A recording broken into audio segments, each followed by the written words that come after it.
Hi, I'm Isabella Moner. I'm 16 years old, and thank you to my friend Marco Zunino and UNICEF. I've had the wonderful opportunity to visit the beautiful city of Iquitos. The first day, I explored the city a little bit, and the funny thing about this place is that no one drives a car. You barely see any cars, and it's mostly just motorcycles and people just along the streets. Maybe 6 cars next to each other, 6 little motorbikes next to each other, just trying to fit onto one street because everyone has somewhere to be, and technically there is a speed limit, but no one really follows it. We went to go take a tour on this boat. I didn't know what to expect. It was mostly just a surprise since it was my birthday and my mom had everything kind of planned out. But we went to various locations along the Amazon River, and this was before I started working with UNICEF. This was just on my day off. I got the chance to interact with many animals, wildlife, mostly wildlife that had been rescued and taken to this rehabilitation center where they were just a bunch of volunteers from different parts of the world just feeding them on a daily basis, taking care of them, learning more about these animals so they can better their environment and not continue to negatively impact it. This next part of the tour was probably one of my favorites, not only because I got to hold these precious, tropical animals, but also, this is a place where they take the animals that they see were being sold on the streets and trafficked. And they're basically taking them from those people who are trying to sell them, imprisoning the people, and putting them in this safe zone until they're fully recovered and can go to a safer place. But I got to hold monkeys. One of them pooped on me, a toucan, a snake.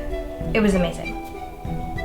After a day of connecting with some of the many things the Amazon has to offer, we took a boat ride back, a really nice boat ride during the sunset, to the hotel so I could get a long night's rest.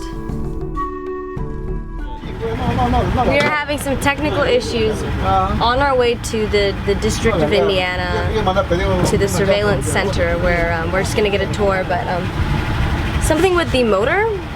I have no idea, but I'll keep you updated. The villagers greeted us with music and drums, and they walked us all the way to the surveillance center. And as soon as we arrived, I got to meet these pregnant mothers of basically around my age, who had been faced with the challenge of motherhood at such a young age. And I got to actually talk to them with Marco Zunino and help them and give them advice. Not that I really have any advice for motherhood because I'm not very experienced, but it was just great to be able to talk to them and just give them words of encouragement and just let them know that the fact that they decided to raise their children and stay with their children just meant the world, and that they're very powerful and strong for making that choice. In late 2016, Zika became a big problem in Peru. UNICEF worked to spread awareness and prevention of the disease. While they were doing that, they made connections and they discovered this group, a school, where the kids took their own initiative to continue spreading awareness. We visited them, and after a warm welcoming with singing and dancing, Marco and I sat down for a group discussion. The kids mentioned how it is important to wear bug spray at night because that's actually when everyone is at the most risk of being bitten. And it's really important as well to wear long sleeve shirts, long sleeve pants, because it also lessens the risk of you getting the virus. It was nice to see that kids were actually interested in bettering their community and people outside of their families and outside of the 4 walls of their house, and actually caring to make a difference. Next, we visited a local radio station called La Voz de la Selva, which means the voice of the jungle.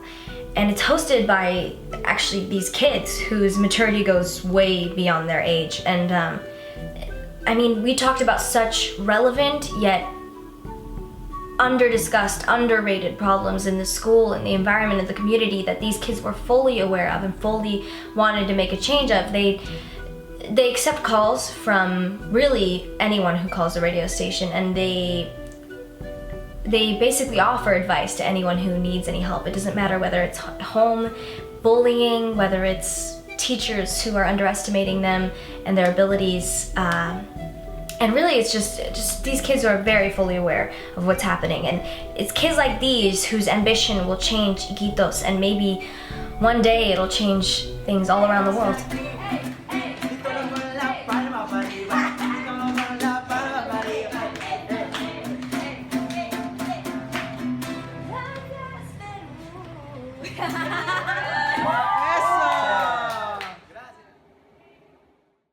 I'm only 16, and who knows where my career will take me, but I know that myself and many other entertainers, that we have a greater responsibility than acting, singing, etc. We have a bigger voice, and collectively we can all change the world by getting our messages out. My message to you is to get out there, please be active, stay woke. I mean, know what's going on outside the four walls of your house, know what's happening in your community, because one small person can make a huge difference, okay? And it's very important to leave this world beautiful and clean for the future generations to come, and it's up to us to do so. So thank you, UNICEF, for allowing me to make a small difference, and I know that with continuing work with the organization, I'm going to reach my goal. And yeah, I just wanted to say thank you.